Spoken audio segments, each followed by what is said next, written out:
अस्सलाम वालेकुम जी। उम्मीद है आप सब लोग खैरियत से होंगे। आज मेरा कोई मूड नहीं था व्लॉग बनाने का, और अक्सर ऐसा ही होता है कि मैं जंगल में या पहाड़ों में अकेला घूमता रहता हूँ। वीडियो मैं कम ही बनाता हूँ। जब मेरे साथ कोई दोस्त वगैरह कोई आ जाता है तो फिर हमको शुगर लगा लेते हैं। तो अभी मैं जिस जगह पे हूँ ये है नीले वाला पहाड़, और मेरे पीछे डमेली गाँव है, डमेली डैम भी इधर है।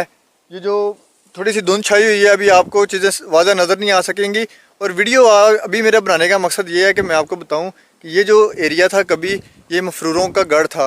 यहाँ पे एक बड़ा मशहूर मफरूर भी गुजरा है, मलंगी।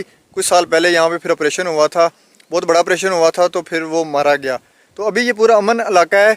तो मैं ख़ुद को भी मैं चैलेंज देता रहता हूँ कि जो मुश्किल जगह हैं जहाँ पे बंदे कहते हैं कि नहीं जाना, मुझे बड़े बंदे कहते हैं कि इधर नहीं आना, इधर कोई मार देगा, ये हो जाएगा, वो हो जाएगा।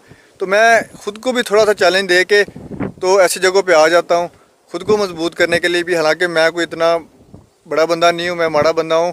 तो ख़ुद फिर मैं आके चीज़ों को ऑब्ज़र्व करता हूँ। तो अभी मैं वीडियो इसलिए बना रहा हूँ कि यहाँ पे दो बंदे बैठे हुए हैं जो अपनी बकरी चरा रहे हैं। उनसे थोड़ी सी गपशप लगाने की कोशिश करते हैं। उनसे पूछते हैं कि यहाँ पे मफरूरों का क्या सिलसिला था। हो सकता है कि वो खुल के बोलते हैं, नहीं बोलते, लेकिन उनके पास चलते हैं तो थोड़ी सी गपशप लगाते हैं।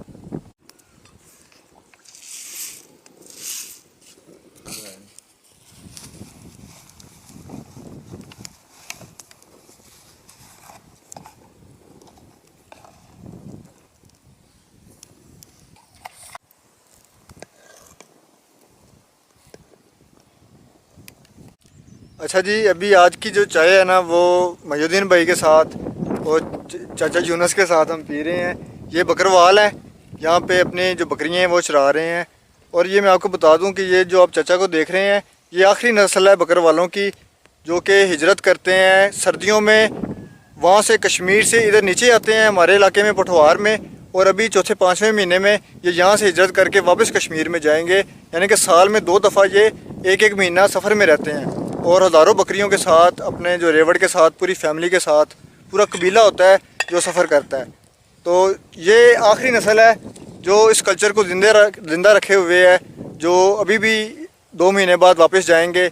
लेकिन मैंने इनसे बात की है, ये कह रहे हैं कि जो हमारे आगे आने वाले बच्चे हैं ना, हो सकता है कि वो इस सिलसिले को आगे ना लेके चल सकें। तो ये बड़ी हिम्मत वाली बात है इन लोगों की कि इन्होंने सदियों पुराना जो अपने बुज़ुर्गों का कल्चर था, तहजीब थी, उसको इतना अरसा तक बरकरार रखा है। इस मॉडर्न दौर में जहाँ पे बड़ी साजिशें आ गई हैं, लोग अब पैदल सफ़र करने को या इतनी मुश्किल उठाने को तैयार नहीं होते, इन लोगों ने अपने बुज़ुर्गों की, अपने बड़ों के कल्चर को ज़िंदा रखा है। तो ये बड़े हीरो लोग हैं, हमारे हीरो हैं ये, कि इन्होंने हमारे इलाके की जो इस तरह की तहजीब थी उनको ज़िंदा रखने में अपना किरदार अदा किया है। और आने वाला जो ज़माना है इन लोगों से महरूम है। आने वाले दौर में आने वाले जो बच्चे हैं, आने वाली नस्ल इस चीज़ को कभी ज़िंदा नहीं रख सकेगी।